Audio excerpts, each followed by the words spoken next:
बहुत समय पहले की बात है। संतोष नाम की एक औरत थी।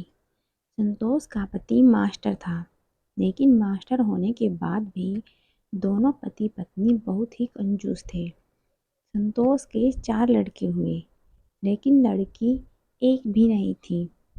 लेकिन संतोष अपने छोटे लड़के को बिल्कुल लड़कियों की तरह रखती, लड़कियों वाले कपड़े पहनाती और लड़कियों के जैसे बाल बनाती। 2-3 साल तक संतोष ने छोटे लड़के को बिल्कुल लड़कियों की तरह ही रखा, क्योंकि सबसे छोटे लड़के के होने से पहले संतोष को ऐसा लग रहा था कि अब की बार उसे लड़की पैदा होगी। लेकिन फिर भी लड़का ही पैदा हुआ, तो इस वजह से उसने अपने सबसे छोटे लड़के को 2-3 साल तक लड़कियों की तरह रखा। वैसे तो संतोष ने अपने चारों लड़कों को लड़कियों की तरह सारा काम सिखा दिया, लेकिन उसने अपने छोटे बेटे को बिल्कुल लड़कियों की तरह ही काम सिखा दिया। अगर संतोष को कहीं जाना पड़ता था तो उसके बेटे सारा काम कर लेते थे। संतोष ने कभी बेटी की कमी महसूस नहीं की। छोटा बेटा तो बिल्कुल लड़कियों की तरह ही बहुत अच्छी तरह से काम कर लेता था। अगर संतोष को 3-4 दिन तक अपने घर जाना होता था तो उसके बेटे खाना भी बना लेते, बर्तन साफ कर लेते, कपड़े धो लेते और झाड़ू भी लगा लेते थे। संतोष ने अपने बच्चे को कभी भी दूसरों के बच्चों के जैसे मस्ती नहीं करने दी। वह अपने चारों बेटों को पूरी तरह डरा कर रखती थी। मजाल है वह उसकी मर्जी के बिना कोई काम भी कर ले। वे अपनी माँ के सारे हुक्म मानते थे। अगर नहीं मानते तो उनकी माँ उन पर बहुत ज़्यादा गुस्सा होती, उनकी बहुत ही पिटाई करती।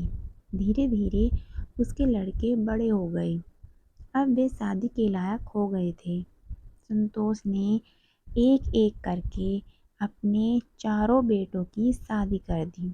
और शादी भी पता है कैसी थी कि उससे तो लोग बाग जन्मदिन भी अच्छा मना लेते हैं। संतोष अगर किसी मोहल्ले पड़ोस में शादी होती तो फट से सर उठाकर चली जाती, और अपने बेटों की शादी में उसने बहुत ही कम गिने चुने लोगों को ही बुलाया।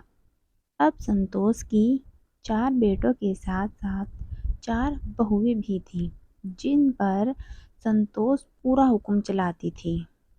चारों बहुओं में से एक भी बहू की ऐसी मजाल नहीं थी कि वह अपनी सास की एक भी बात टाल दे।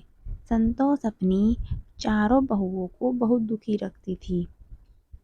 वो उनको किसी न किसी बात के ताने मारती रहती थी। तीसरे नंबर की बहू के साथ तो वह मार पिटाई कर देती थी, क्योंकि वह उसे एक आध बात का जवाब दे देती थी। संतोष की 2 पोती और 4 पोते हुए। संतोष अपनी बहू बेटे की तरह ही अपने पोता पोती को भी पूरे कंट्रोल में रखती थी। जैसे छोटे बच्चे आपस में खेलते कूदते हैं, मस्ती करते हैं, लड़ते हैं, झगड़ते हैं, चिल्लाते हैं, ऐसी आवाज़ उनके घर से कभी नहीं आती थी। घर में इतने सदस्य होने के बाद भी घर में सन्नाटा सा रहता था, क्योंकि संतोष का बहुत खौफ था। वो अपनी बहुओं को किसी के साथ भी बात नहीं करने देती थी। अगर किसी का इतना बड़ा परिवार हो तो उनकी आवाज़ दूर दूर तक सुनाई देती है।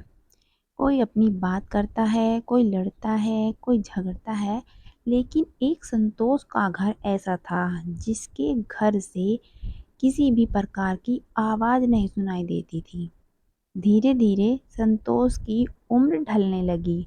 वो बुढ़ापे की ओर चल पड़ी, लेकिन संतोष की अकड़ अभी तक वैसी की वैसी थी। उसकी मर्जी के बिना घर में पत्ता तक नहीं हिलता था। लेकिन एक दिन संतोष बीमार पड़ गई और उसकी हालत बहुत ही खराब हो गई। संतोष की हालत इतनी खराब हुई कि किसी को भी उसके बचने की आस नहीं थी। संतोष पूरे 3 साल तक चारपाई पर रही। उसे सांस लेने में बहुत तकलीफ होती थी। उसके मुंह से आवाज़ भी नहीं निकलती थी। संतोष सूख कर काटा हो गई।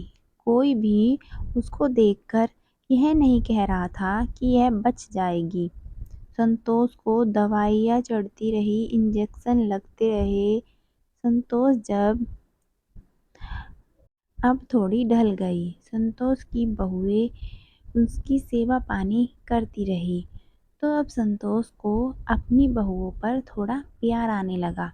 धीरे धीरे संतोष ठीक होने लगी। 4-5 साल बाद संतोष घूमने फिरने लग गई।